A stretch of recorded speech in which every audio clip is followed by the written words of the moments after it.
let me explain to you a little bit more what is aggressive. Every one of us has done some good deeds, either in this life or previous lives. 骄傲吗？常备です。Previous lives are beyond count, beyond number for those lives. So what happens is that we've had many previous lives, and the previous lives are innumerous, and we've done very good deeds. Giving a morsel of food to the animals, helping someone sick, serving our parents, giving someone a kind word, cleaning a temple, cleaning a holy area, serving old people, elderly people, giving money to the poor, giving food to those who are hungry, etc., etc. Even reciting a sutra, even doing some meditations, even some of us having heard the name of Buddha in Islam, even hearing the name of Buddha will plant seeds of Buddha in your mind by the power of the object. All right, not the power of the perceiver. Perceiver is oneself. Object is the object of perceiving. That's a Buddha. So that's the Buddha. We are the perceiver. So what happens is this: when we do something good, or we see something holy, or we do something excellent, it plants a karmic seed in our mind stream. That karmic seed in our mind stream doesn't go away. It stays with us. Any karmic seed that is planted in our mind will not go away, it will stay with us. At the correct juncture, or at the correct trigger, that karma will open. Whether that karma is good or that karma is bad, karma will trigger. Why? I give you examples, very simple examples. Some people, they're good kids, they grow up, they get a good education, they have a good relationship with their parents, they get a good job. Suddenly they get a fatal disease. Suddenly they have an accident. Suddenly someone backstabs and the business goes down completely, go flat on their face. But you see, everything they did in their life up to that point was meant to bring success. At the last minute, no success comes. So then people say, oh, God is so cruel. Well, God is teaching me a lesson. Oh, maybe I threw away the talisman or the food from the Taoist temple. Or maybe at the ghost month I didn't make enough offerings. People have all kinds of thinking, they get very scared. They get very worried. So what happens is, there are other people who don't study, who don't work. They're lazy, they're sneaky, and sometimes things seem to go right for them. They think, why is God so unfair? Why is Buddha so unfair? I go to Buddhas, I get donations, I get help. Why doesn't good things happen to me? Well, you see, if you believe in the God theory, which is fine, really it's fine. If you believe in God theory, it doesn't explain. Why? If you do good things in this life, because the God theory doesn't believe in reincarnation, if you do good things in this life, you must be reciprocating good things. But if you do good things and bad things come, why is it that God is teaching you a lesson? What lesson is there to learn? There is no lesson to learn. Why is it when some people do negative things and very good things come for them, then why doesn't God teach them a lesson? So when we believe in a God theory, where if we think that God is punishing us, and God is hurting us or rewarding us, it may work for some people, and that's okay. Because they become good people because they're afraid of God and the punishments. But for many people, it's not good enough. And the reason is because if that's the case, then we don't take any responsibility for our actions. Because there's this thing called redemption. And redemption is that you can do anything you want, any bad thing you want, and if you confess and you accept God, everything's okay. But you see, according to the karma theory, that doesn't work. Because the karma theory says whatever you do, the actions must come back. So if we follow a karma theory, it seems to make more sense for many people, maybe not everyone, for more people. Why? If you look at the karma theory, then whatever you get at the moment, whatever you get this year, whatever you got last year, is the result of what you've done in previous times. So maybe you were goody two shoes for 10 years, but before that you were a monster. So when you are a monster, things you did, these have come back, even if you're a good person now. So therefore, if you believe in karma, when bad things happen, you know what happens? You gain strength. You tend to blame other people less. You tend to react to other people less. You tend to want to get revenge less. And also, when you believe in the karma theory, you tend to, instead of waiting for a God to straighten out your life, you do something about your life. You take the responsibility. So when you believe in the karma theory, whether you accept or reject God doesn't matter. Because in Hinduism, they believe in the God theory and the karma theory. But Buddha didn't deal with the God theory. He dealt with you. Because he said that we are in control. Nobody else is in control. Then people say, yeah, you may be in control, but who created you? My karma created you. Karma created everything, created the universe. Karma is a force of action that's constant effect. So therefore, because if God created me, who created God? Then you can go on with that kind of debate. So therefore, if you believe in a karma theory, the benefits is this: you become less vengeful. Because whatever happens, you do your best not to let it happen again, but at the same time, we take responsibility for it. We accept it. Number two, when you accept the karma theory, you take responsibility for your life. That if you do things that are going to be harmful to other people, you have to expect it to come back. So every time you do something harmful, in the back of your mind you're thinking, it's going to come back, it's going to come back, it's going to come back, it's going to come back. One day you're going to have to stop. If you take the karma theory, even when good things happen to you, you think, when it's going to run out? When it's going to stop? When is it going to change? Because it will change. So when you have good things happening, you also don't become too arrogant when you believe in karma. When you have bad things happening, you don't become too depressed because you believe in karma. Why? When you believe in karma, you know what happens? You can make a difference. You can make a difference.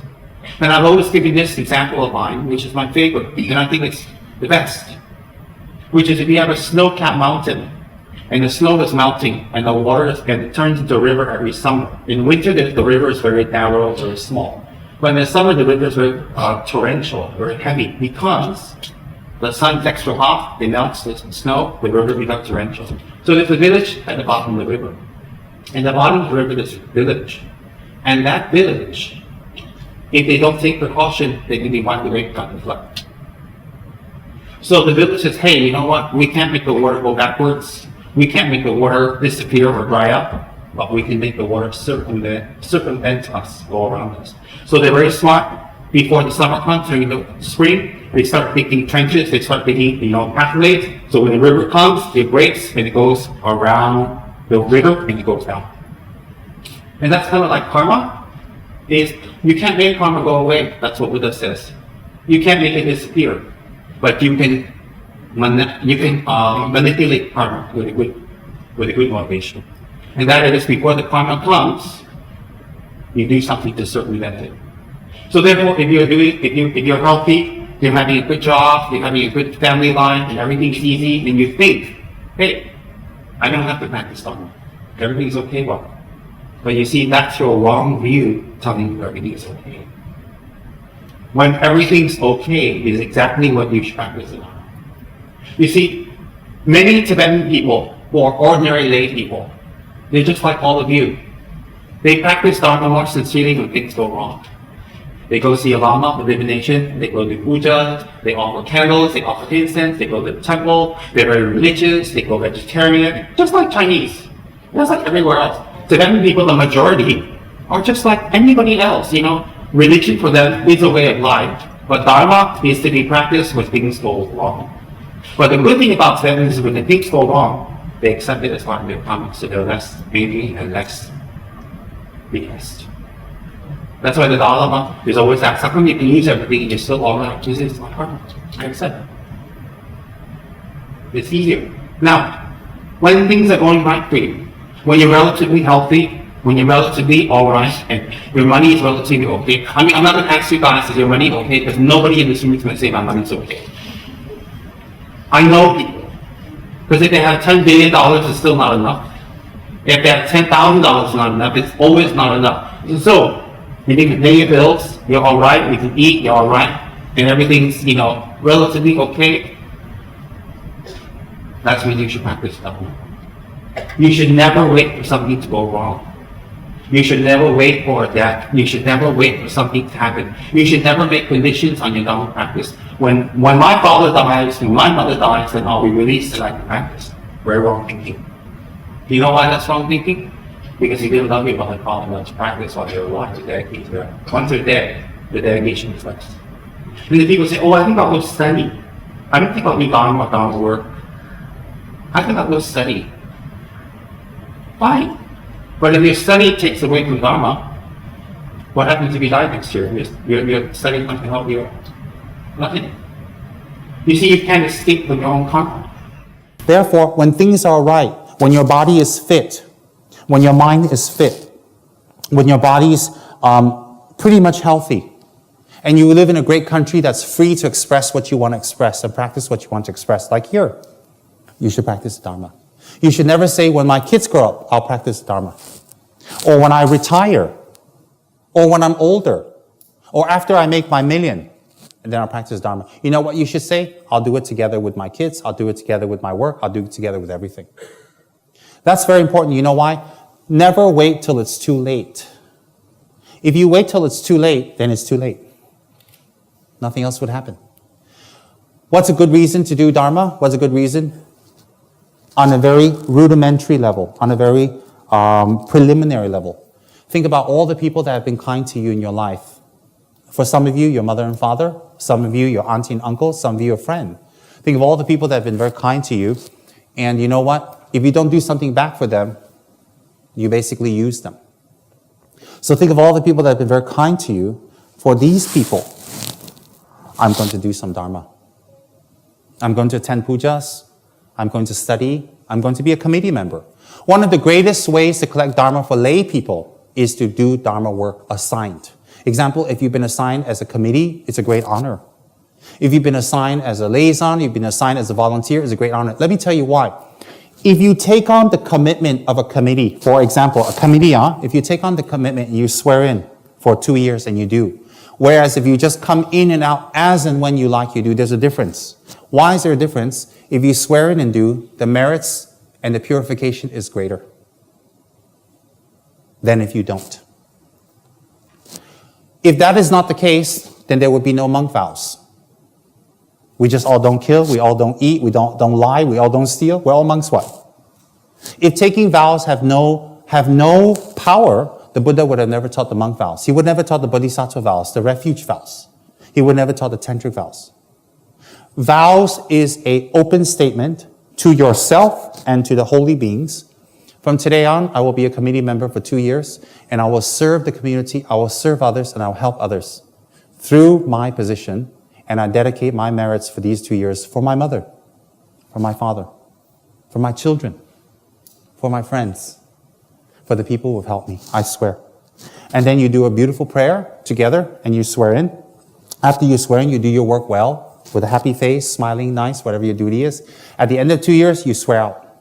Then you say, thank you very much for the opportunity. Then you do a prayer to dedicate the merits to these people. People say, I have to take care of my mother, I have to take care of my father, I have to take care of my kids. Yes, we do. We do. But you know what? There is a higher way to take care of them and an ordinary way. The ordinary way is give them food, give them money, pay for the bills, and then when they die, you die, that's the end. The higher way is to dedicate merits to them. If you dedicate your merits to the people you love, the merits can be taken with them even after they have passed away. Some of us have worked so hard to take care of our kids. We've given them food, we watch them, we wash them, we educate them, and we give all our energy to them. Yet when they grow up, they don't make it in life. They become monsters, or they become losers, or they don't do what we like, or they don't do what's good for them, and they hurt themselves. Why? Because education and money alone will not make a person good. It's a responsibility of the parents to practice the Dharma and pass on the Dharma principles to your kids. You think, oh, my kids are small, they don't know anything, they won't know what I'm doing. They know. You know why? Think back when you were a kid. For some of you, you have to think back pretty far. For some of you, you have to think back pretty far. But if you think back pretty far, you'll remember. So some of you think back when you were kids, you saw your mother, father do this, you remember what? And it made an impression, what? Because if it made an impression in them, it will make an impression in your children. They don't understand it, and they can't explain it, but when they get older, they will think back and say, oh, my mother did that. Oh, my mother did Dharma work. Oh, she was very kind. Oh, she always helps people. Oh, she always does KSK. Oh, she volunteers. Maybe that's why she's so happy. Oh, I respect her so much. On her free time, she took care of my father. She took care of us. On her free time, she did like that. Oh. Then they think, Dharma is good. I think I'll do that. And then when the kids grow up, if they have Dharma principles, you know what happens? It's easier for them to control their own mind.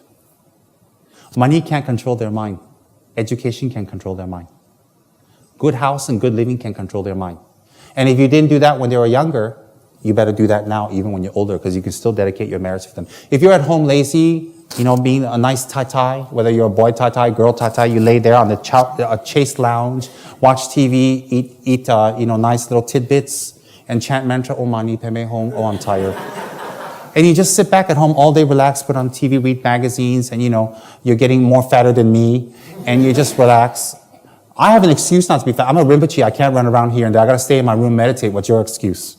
Now, so if you're still at home like a tai-tai, laying there on a chaste lounge chair, as if you're entering paranirvana like the Buddha, watching TV, listening to music, calling up your friends, going for parties, putting more tidbits, drinking, looking at your nails, looking at your new ring, fixing your hair. You keep doing that, and then your kids, you find out they're going crazy.